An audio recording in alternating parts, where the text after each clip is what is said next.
দুইটা 6 মারছি, তিনটা 4 মারছি, দুইটা 6 তিনটা 4 আমার অনেক বড় হয়েছে। কারো একটি হাত নেই, কারো একটি পা নেই, আবার কারো এক হাত ও দুই পা হাঁটু পর্যন্ত নেই, কিন্তু শারীরিক প্রতিবন্ধকতা তাদের থামিয়ে রাখতে পারেনি। সুস্থ জীবন ও মানসিক শক্তি ধরে রাখতে খেলাধুলায় অংশ নিচ্ছেন তারা। খেলাধুলার মাধ্যমে আত্মবিশ্বাস ফিরে পাচ্ছেন এই বিশেষ চাহিদা সম্পন্ন মানুষগুলো। কুমিল্লার টাউন হল মাঠে খেলতে দেখা গেছে তাদের। তারা খেলছেন ক্রিকেট। এ সময় তাদের মধ্যে লক্ষ্য করা গেছে আনন্দ উৎসবের আমেজ। আমরা যে প্রতিবন্ধীরা খেলতেছি এটা আমাদের কাছে সৌভাগ্য। একটা আগ্রহতে আছে, আমরা চাই সবাই দেখাতে, সবাই খুশি হোক। আমরাই খেলি, আমরা আম্পায়ার, আমরাই বেচছেন, আমরাই সব। বিশেষ চাহিদা সম্পন্ন এই মানুষগুলোর দাবি, এখানে যারা ক্রিকেট খেলছেন তারা সবাই ক্রিকেট খেলা পছন্দ করেন।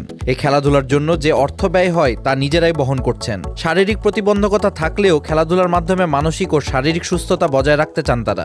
ক্রিকেটটা সবার ঘরে ঘরে আছে আর সবাই ক্রিকেটটা পছন্দ করে। আমি আসলে ব্যক্তিগতভাবে ক্রিকেটটা বেশি পছন্দ করি। আমি আজকে 9 বছর ধরে প্রতিবন্ধী নিয়ে এই মাঠে ক্রিকেট খেলি।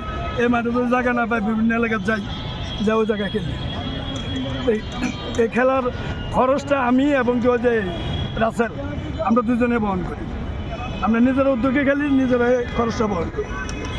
এখন তো কোনো একটা লোক এ ব্যাপারে একটু সহানুভূতি দেওয়া হয়।